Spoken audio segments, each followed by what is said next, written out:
excelência. Eu sirvo com alegria. Eu sirvo com generosidade. Eu sirvo com amor. Eu sirvo com honra. Eu sirvo com gentileza. Eu sirvo com respeito. E você, como você serve?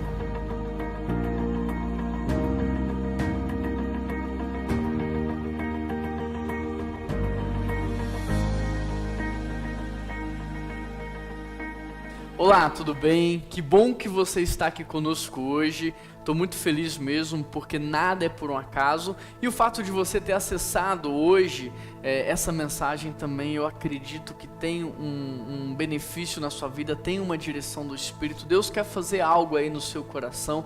Por isso, fica atento a tudo que vai acontecer hoje. Esteja preparado para receber essa ministração, porque quem sabe Deus não vai responder muitos dos seus anseios e trazer direção para a sua vida. Por isso eu quero convidar você a fechar os seus olhos, a orar conosco, pedindo ao Pai que venha falar ao seu coração. Deus, nós queremos te agradecer porque hoje é o dia que o Senhor separou para que nós possamos estar juntos enquanto igreja. Hoje é o dia que o Senhor separou para falar conosco de maneira específica, Pai. E Deus, há muitos anseios, há muitas perguntas, as pessoas estão precisando de luz, de direção. Por isso fala, Pai, a cada coração nessa hora, em cada lugar, onde essa mensagem for assistida, que o Senhor possa revelar a Tua presença de maneira sobrenatural e que as pessoas tenham um encontro revelador com o Senhor. E é por isso que eu oro e eu te agradeço em nome de Jesus. Amém. Essa mensagem faz parte de uma série de mensagens chamada Amor que Serve. Amor que Serve é a nossa campanha de Natal e eu creio que você já está crescendo muito, tanto no amor quanto no serviço, não é verdade? E hoje eu quero convidar você a abrir a sua Bíblia comigo em Filipenses capítulo 2, verso 1. Corre aí, destrava a sua Bíblia, o seu aplicativo, ou abra a sua Bíblia, Filipenses capítulo 2, verso 1. Enquanto você procura, você pode dar um joia, um like aqui nesse vídeo, porque isso vai fazer com que o YouTube propague melhor, né? Leve a mais famílias, a mais casas. E quando você deixa o seu like aqui, você está sendo usado por Deus para propagar esse conteúdo. Se você ainda não é assinante da nossa página, do nosso canal, assine aqui, você vai receber tudo em primeira mão. Então vai ser muito importante, você vai ser abençoado ao assinar também o nosso canal. Filipenses capítulo 2, verso 1. O texto diz assim: há alguma motivação por estar em Cristo? Alguma consolação que vem do amor? Alguma comunhão no Espírito? Alguma compaixão e afeição? Então completem a minha alegria, concordando sinceramente uns com os outros, amando-se mutuamente, trabalhando juntos, com a mesma forma de pensar e um só propósito. Não sejam egoístas, nem tentem impressionar a ninguém. Sejam humildes e considerem os outros mais importantes do que vocês. Não procurem apenas os próprios interesses, mas preocupem-se também com os interesses alheios. Tenham a mesma atitude demonstrada por Cristo Jesus.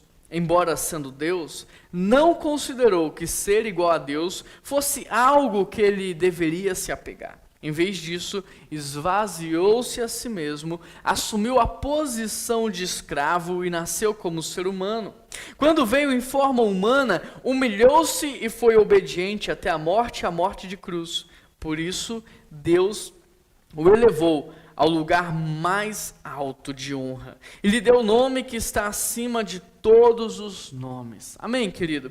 Esse é um texto muito forte, um texto poderoso. Essa é a palavra de Deus revelada a nós e eu creio que Deus tem algo para fazer aí no seu coração, na sua vida. Porque hoje nós vamos falar como é que um cristão deve viver, como é que um cristão deve se comportar nos dias de hoje. E para isso eu convido você a mais uma vez olhar para o seu texto e, se você pode, por favor, não feche a sua Bíblia, mantenha ela aberta, pega um bloco de anotações e anote para que você possa aprender e reter o máximo possível. E eu queria que você percebesse como Paulo começa aí o seu versículo 1. Eu queria que você fosse sensível nesse momento para perceber o que o apóstolo Paulo ele quer dizer. Versículo 1 ele diz assim, ele começa fazendo algumas perguntas. Alguma motivação por você estar em Cristo? A segunda pergunta é, alguma consolação que vem do amor? Alguma comunhão no Espírito? Alguma compaixão e afeição? De maneira muito simples e resumida, o que Paulo está perguntando é, vocês de fato são cristãos? Vocês de fato conhecem a Deus? Vocês foram convencidos da verdade ou vocês foram convertidos na verdade?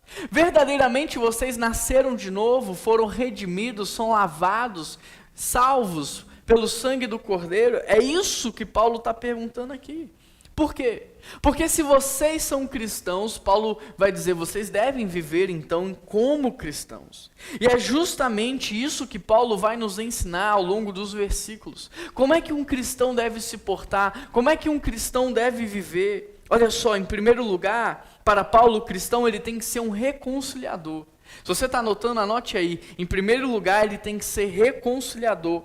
Verso 2, então completem a minha alegria, concordando sinceramente uns com os outros, amando-se mutuamente e trabalhando juntos com a mesma forma de pensar e um só propósito. O que Paulo está dizendo é, se vocês são cristãos, igreja, completem a minha alegria. Agora, sabe como é que os cristãos poderiam completar a alegria de Paulo? É muito simples, vivendo como cristãos. Aproveitando o embalo desse texto, sabe como é que vocês podem completar a minha alegria enquanto pastor de vocês? Não é só participando aqui do nosso culto online.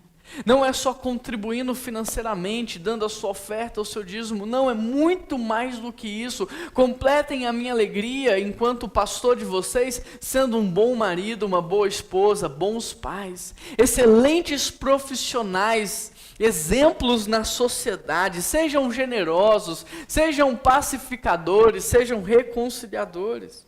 Veja o que Paulo diz, concordem sinceramente uns com os outros. Querido, olha que interessante. Porque a moda hoje em dia não é concordar. A moda hoje em dia é discordar. Não é verdade? Olha que interessante, porque nesse mundo moderno, o legal é você discordar de tudo e de todos, é você ter outra opinião. O tempo todo nós vemos aqueles que têm prazer, essas pessoas têm prazer em questionar, em ser do contra, em discordar. Agora me diz, quem foi o primeiro questionador? Quem foi o primeiro? Quem foi o primeiro a discordar? Quem? Quem foi o primeiro a ser do contra? Foi o diabo, percebe? E a segunda pessoa a fazer isso, quem foi? Adão e Eva, também influenciados pelo diabo. Por isso, quando você age dessa maneira, quando você é sempre do contra, quando você discorda de tudo, quando você tem prazer em ser um questionador, eu te pergunto, você está servindo a quem? Porque a Deus não é. A quem que você está servindo? Quando você age assim, você acha que está agradando a quem? Porque a Deus não é. O diabo foi do contra, ele discordou, ele questionou, e o que aconteceu com o diabo? Ele foi expulso do céu e condenado ao inferno. Adão e Eva, coitados, influenciados pelo diabo, também questionaram, discordaram e foram do contra. E o que aconteceu com Adão e Eva? Também foram expulsos do paraíso. Deu para entender? Agora me diz, você já viu alguém que é do contra, alguém que tem prazer em questionar, prosperar na vida? E quando eu digo prosperar, eu não estou falando só de dinheiro não. Porque prosperidade bíblica é uma família grande, feliz, é uma descendência, é saúde, é recurso para o presente e recurso para o futuro. Você já viu algum questionador, alguma pessoa do contra prosperar biblicamente? Não. Essa pessoa pode até conquistar dinheiro de maneira ilícita ou de outras formas, mas prosperidade bíblica ela não terá, se não tiver o seu entendimento transformado, o seu comportamento alterado. Pessoas questionadoras, pessoas do contra, pessoas que têm prazer em discordar, elas tendem a terminar a vida sozinhos, isolados, infelizes, frustrados. Por isso, não se engane, não se iluda, não pense que você é inteligente e por causa disso você é assim. Não, isso é influência do inimigo na sua vida.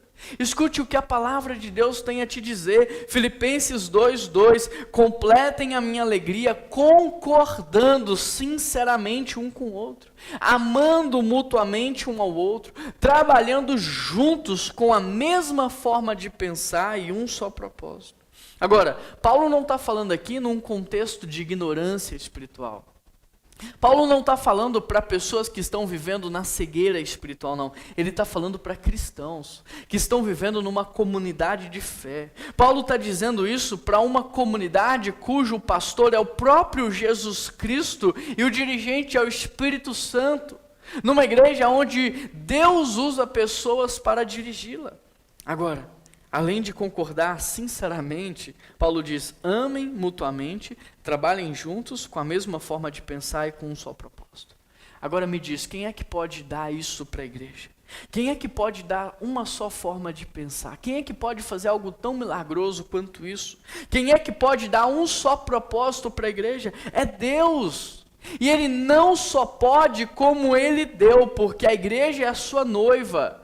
A igreja é o seu povo, é a sua família, mas a grande questão é, uma vez que Deus já deu uma mesma forma de pensar, uma vez que Deus já deu um propósito, a grande questão é, você tem aceitado a forma de pensar da noiva de Cristo, da comunidade de fé, ou você discorda, ou você é do contra, ou você torce para dar errado? Você já tem a mesma forma de pensar que a igreja de Jesus tem na terra? Ou você ainda fica murmurando, questionando, como se você fosse mais inteligente do que Deus? Como se você soubesse mais? Como se você tivesse a solução para o mundo?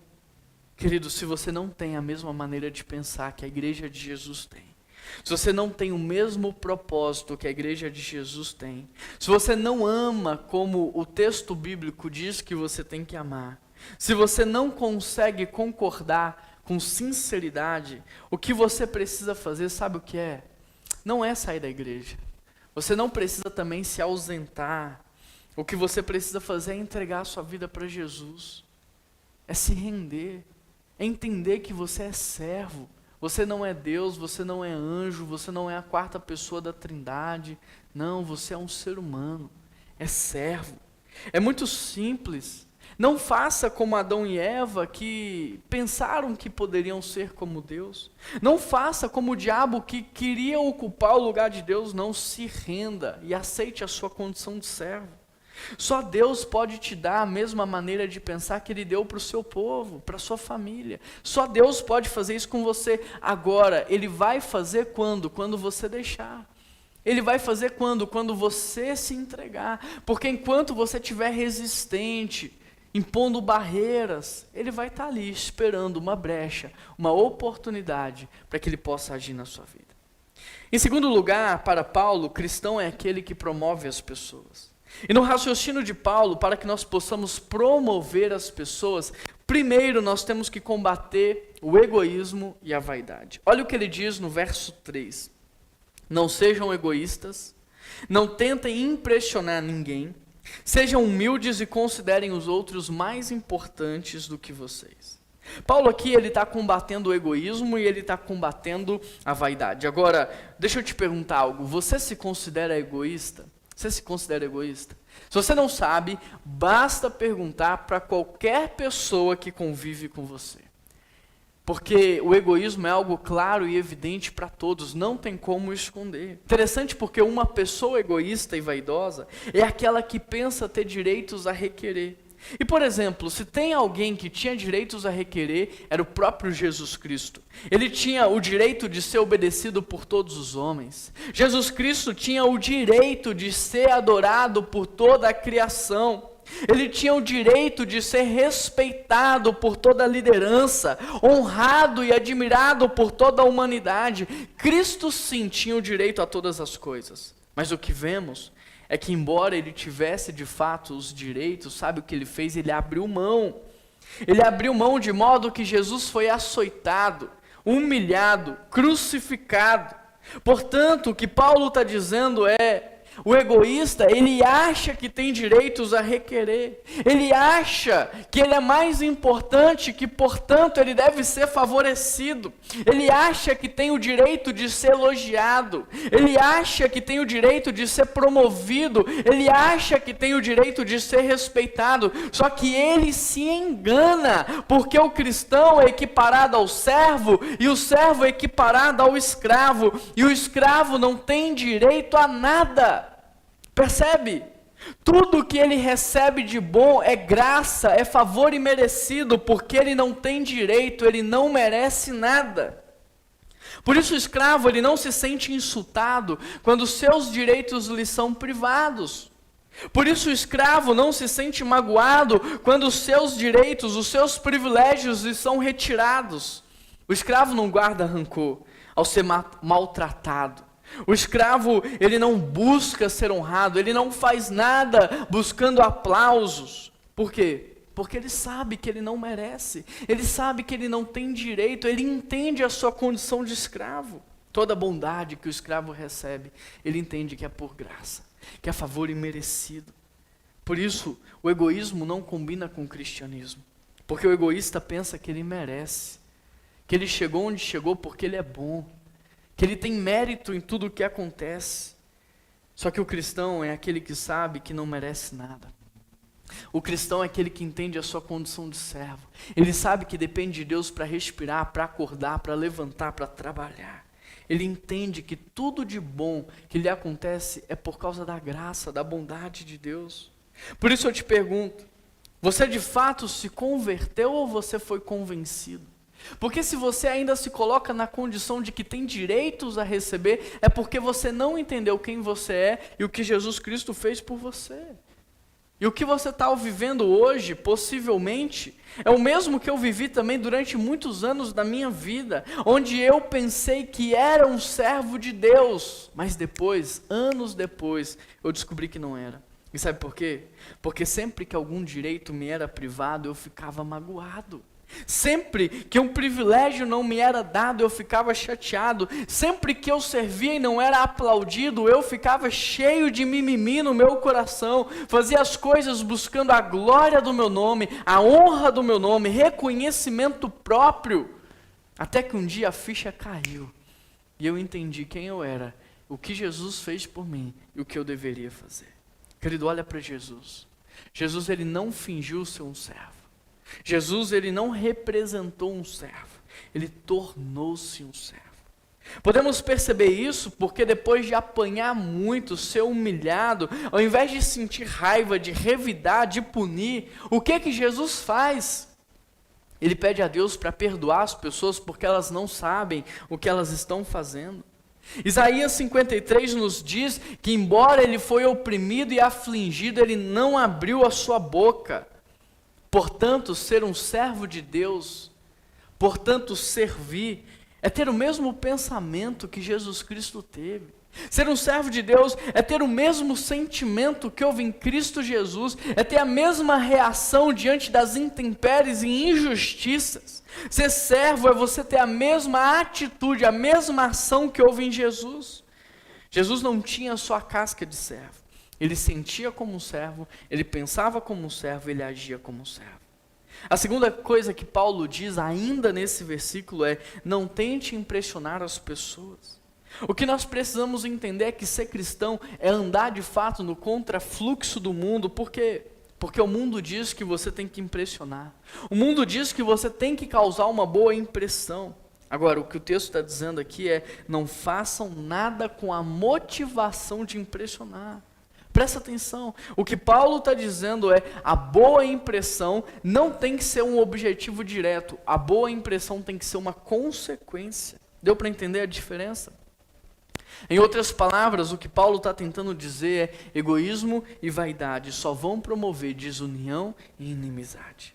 Portanto, para que haja união na igreja, união na família, união no trabalho, para que haja de fato essa amizade, olha o que Paulo vai nos dar como dica: sejam humildes e considerem os outros superiores, mais importantes do que vocês. Versículo 3.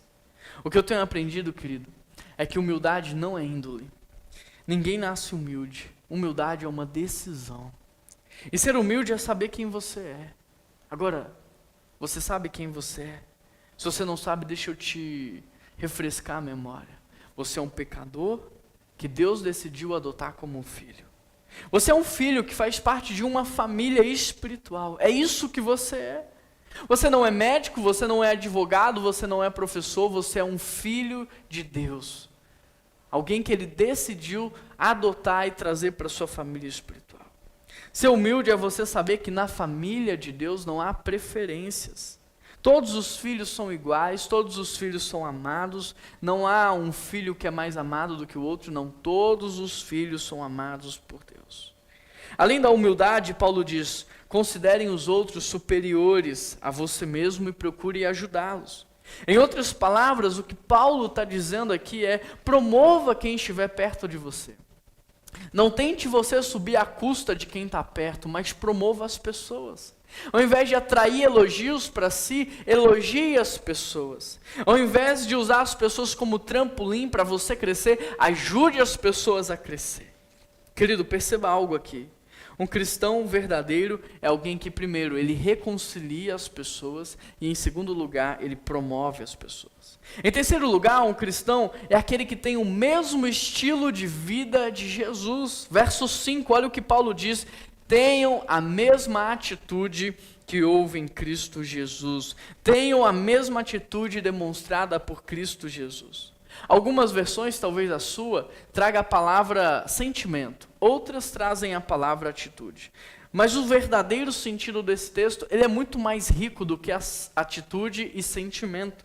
Essas duas palavras, elas não conseguem demonstrar o real significado do texto. Por exemplo, no original, a palavra aqui ela é frônesis. E o que significa frônesis? Frônesis não é só sentimento, frônesis não é só atitude. Frônesis é você ter o mesmo pensamento que houve em Cristo Jesus, o mesmo sentimento que houve em Cristo Jesus e a mesma ação.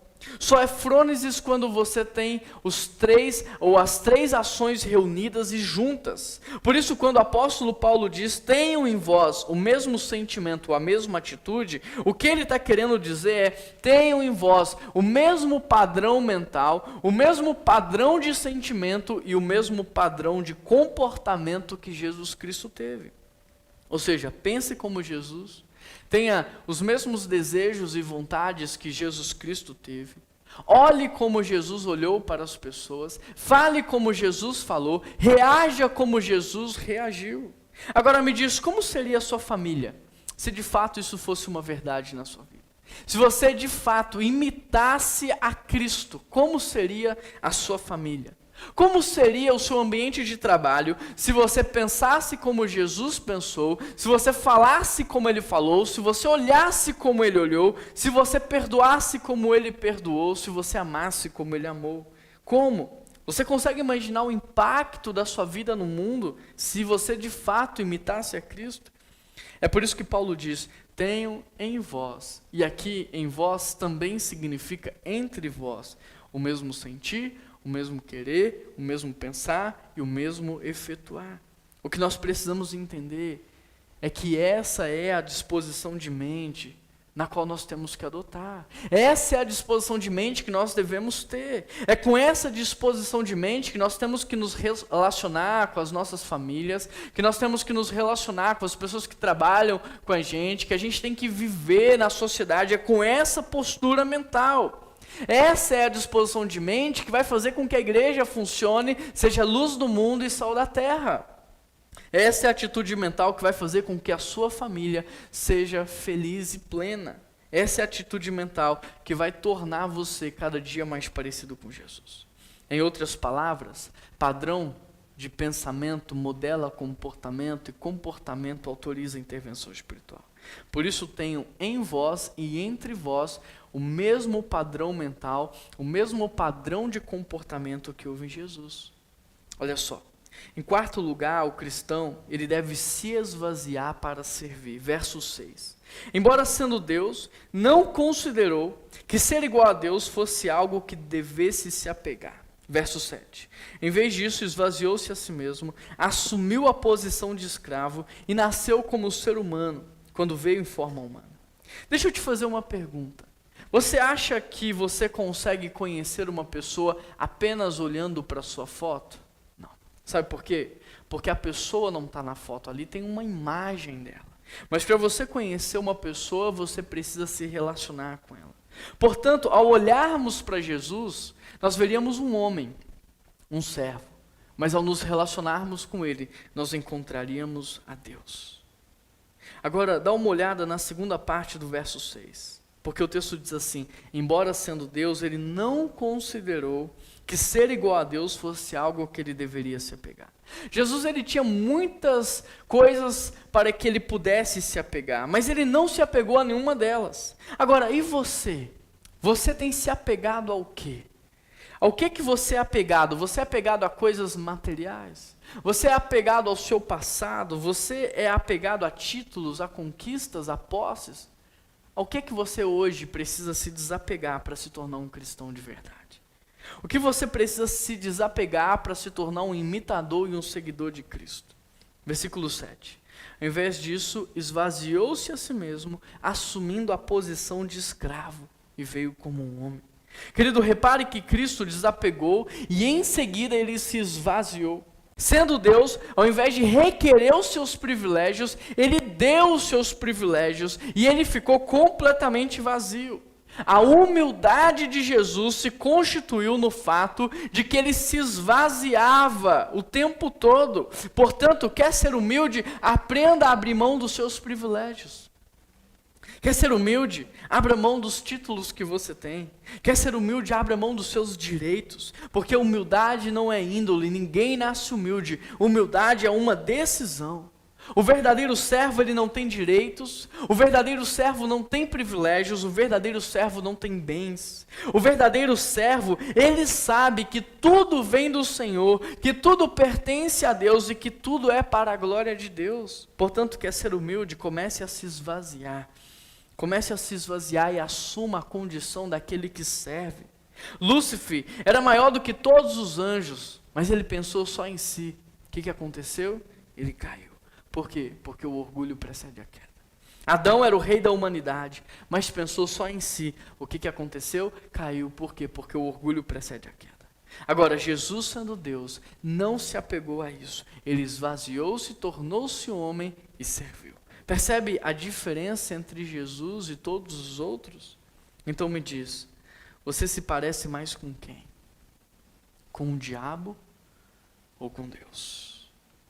Com quem que você está se parecendo mais? Com o diabo que quer status, que quer poder, que quer autoridade? Ou com o próprio Jesus Cristo que se esvaziou, que veio como um homem e assumiu a condição daquele que serve? Porque, querido, é muito difícil você conseguir servir alguém quando a sua hora de trabalho é muito cara. É muito difícil servir alguém quando você se considera maior e melhor do que os outros. É muito difícil você se tornar um servo de verdade quando você pensa que é merecedor de tudo que tem, que tudo que você conquistou foi por mérito próprio. É muito difícil você se tornar um servo quando você tem títulos, enquanto outras pessoas têm apenas nomes. Por isso, Jesus aqui nos deixa uma lição. Para servir, nós precisamos nos esvaziar. Para servir, é preciso deixar de lado os nossos títulos, os nossos direitos, os nossos privilégios. É preciso abandonar tudo isso. Olha o que o texto diz. Após ter se esvaziado, ele tomou a forma de servo. Só consegue servir aquele que se esvazia primeiro.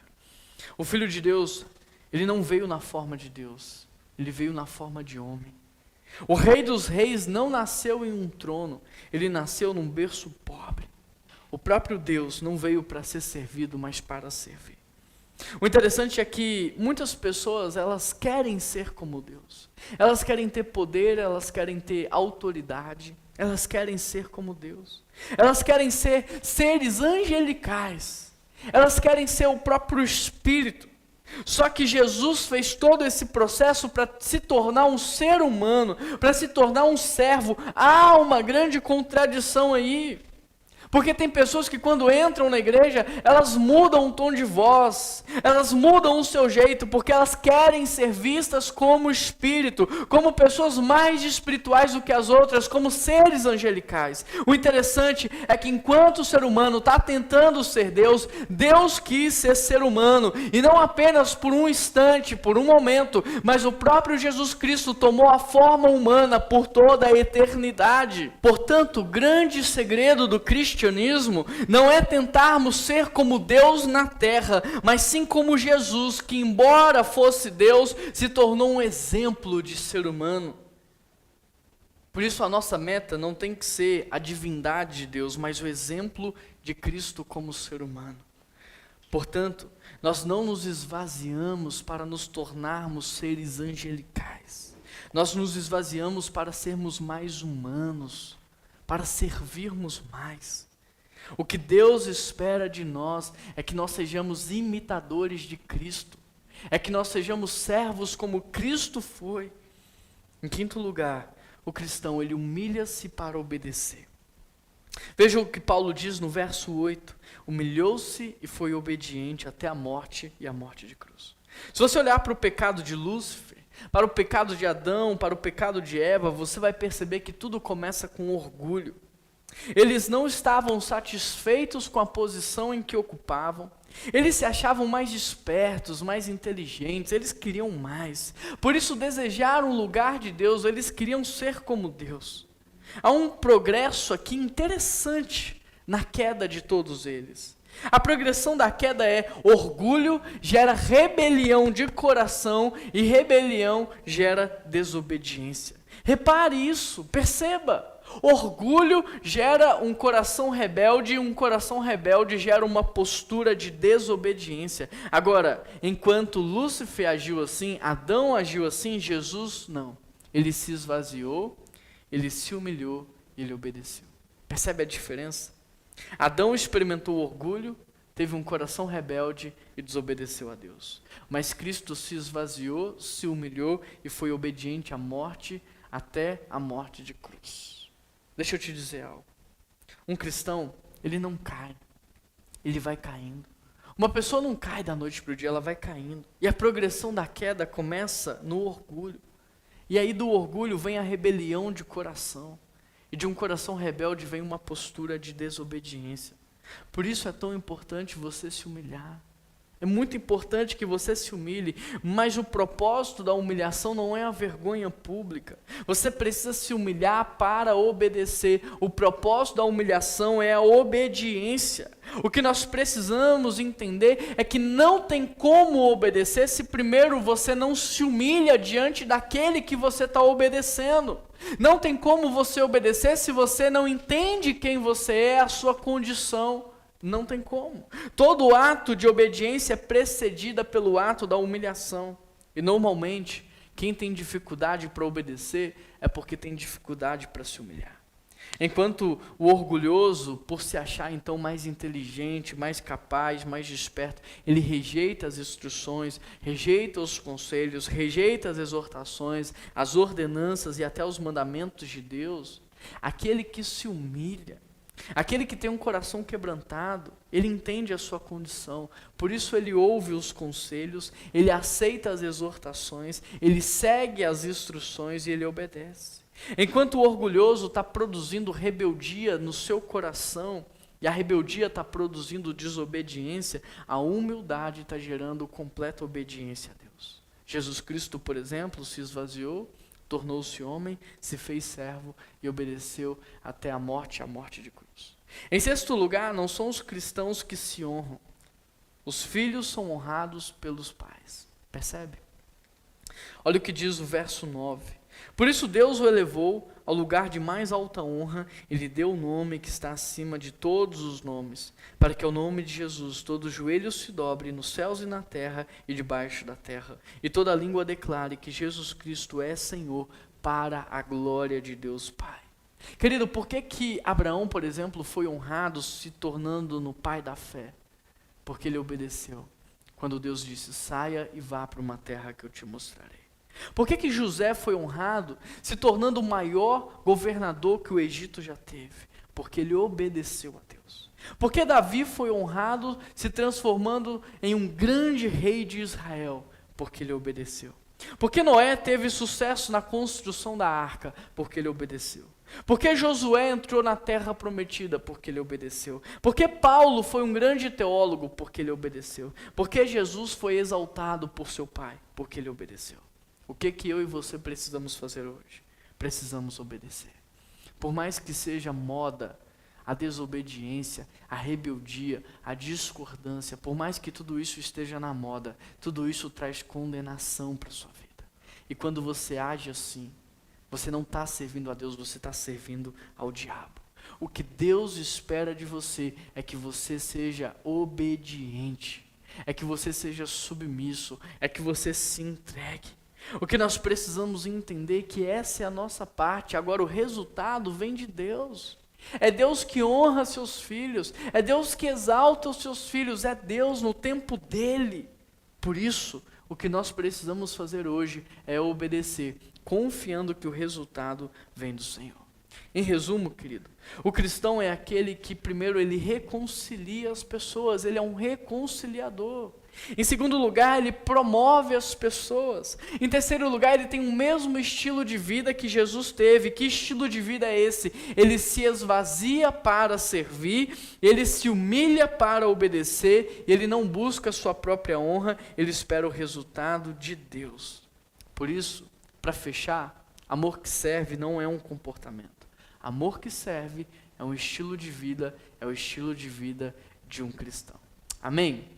Fez sentido para você essa palavra? Deus falou algo no seu coração? Porque eu gostaria de orar por você. Talvez ao longo dessa mensagem você ficou pensando assim, puxa vida, eu estou tão longe. Gostaria tanto de viver tudo isso que o Juan está falando, tudo isso que está aí na palavra. Eu queria ser assim. Eu quero orar por você, sabe por quê? Porque isso é espiritual. O mundo espiritual governa o mundo material. Se você deixar, o Espírito de Deus vai agir na sua vida e você vai ser um grande homem de Deus ou uma grande mulher de Deus. Então, feche os seus olhos aí na sua casa, eu quero orar por você. Deus, o Senhor sabe quem é que está do outro lado nessa hora participando desse culto. O Senhor sabe quem é que está sendo ministrado através dessa palavra. E essa pessoa está ali abrindo o coração para o Senhor agora, dizendo, eu quero, Deus, faz em mim a sua obra. Deus, que através do teu Espírito Santo o Senhor possa entrar nesse coração, que o Senhor possa entrar nessa mente. Por quê? Porque padrão de pensamento modela comportamento e comportamento autoriza intervenção espiritual. Então, Deus, através do teu Espírito, que o Senhor possa agir nessa vida, transforma essa vida, Pai. Quebranta, Senhor, esse coração, torna essa pessoa sensível à direção do Teu Espírito. E que em nome de Jesus, essa pessoa se torne cada dia mais parecido com Cristo Jesus. Ó Deus, muito obrigado por essa pessoa que está participando desse culto. Muito obrigado porque aquele que começou a boa obra é fiel para terminá-la. E se o Senhor começou, o Senhor vai completar. E é por isso que nós oramos e te agradecemos em nome de Jesus. E todo o povo de Deus diz amém. Querido, nós teremos agora o nosso tempo de dízimos e ofertas. Aqui do lado está aparecendo um código de QR Code, basta você abrir a câmera do seu celular, aponta, você pode fazer a entrega da sua oferta e do seu dízimo, tanto por cartão de crédito quanto por boleto. Aqui também tem as contas da igreja, onde você pode fazer a sua transferência bancária. Que você seja generoso, que você possa honrar a Deus com os teus bens e que você venha fazer isso com muita alegria. Amém? E se você está nos visitando hoje, eu tenho um recadinho especial para te dar. Presta atenção. Alguma vez você já teve aquele pensamento assim, puxa vida, eu queria era recomeçar do zero? Puxa vida, eu queria passar uma régua e recomeçar e começar tudo de novo? Já pensou nisso? Se você já pensou nisso ou está pensando agora, eu gostaria de te dar um grande presente. Mas olha, esse presente é exclusivo para você que começou a participar dos nossos encontros. Aponta a sua câmera de celular para esse código de QR Code ou dá uma olhada no primeiro link aqui na nossa descrição. Clica nele, você vai ser direcionado para uma conversa de WhatsApp do nosso número. E aí sabe o que vai acontecer? Você vai escrever assim, ó, recomeço, você vai nos enviar e aí eu faço questão de te enviar um presente muito especial, tá bom? Um grande abraço, que Deus te abençoe e eu te vejo em breve. E aí? Manda agora pra gente uma mensagem falando recomeço e você vai ser presenteado com um conteúdo muito especial. Você vai receber tudo isso gratuitamente e você vai ter a oportunidade de fato de recomeçar. Agora, recomeçar do jeito certo, do modo certo, com a motivação correta e experimentar o melhor de Deus para sua vida. Manda uma mensagem pra gente, recomeço, a gente vai enviar para você o material de graça, não tem custo nenhum e você vai ser muito abençoado, amém? Que Deus te abençoe muito, um grande abraço e até a próxima.